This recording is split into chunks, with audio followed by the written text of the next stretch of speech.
Баршаңызға сәлем, каналыма қош келдіңіздер.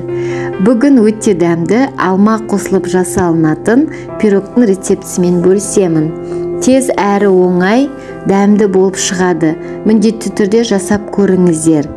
Ыдысқа 2 жұмыртқа салып, 120 грамм қант қосамыз. Шаншқымен біркелкі масса болғанша араластырамыз. 120 грамм сары май қосамыз. Ұнды електен өткізіп, аз-аздан қосып отырамыз.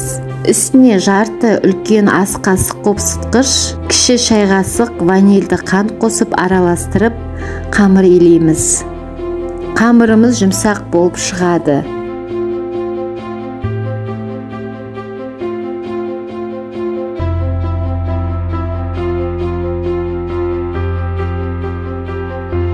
Осы қамырды екіге бөлеміз.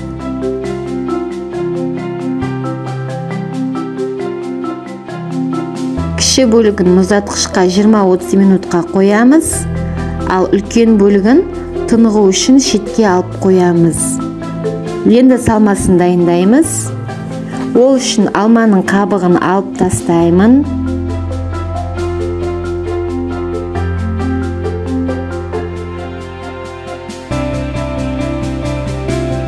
Және осы тазаланған алманы 4 бұрышты етіп тураймын. Туралған алманы кастрюльге саламын.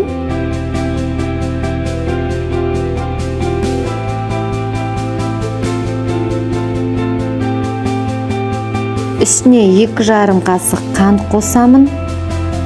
Және 1 лимонның суын қосамын. Барлығын жақсылап араластырып, қатты отқа қоямыз. Кішкене қайнаған кезде төменгі отқа қоямыз. Суы тартылғанша араластырамыз. Енді формаға пергамент қағазын төсеп, қамырдың үлкен бөлігін жаямыз, қолмен басып шет жағын кішкене шығарамыз. Салмасын саламыз, пирогтың біркелкі етіп шығамыз.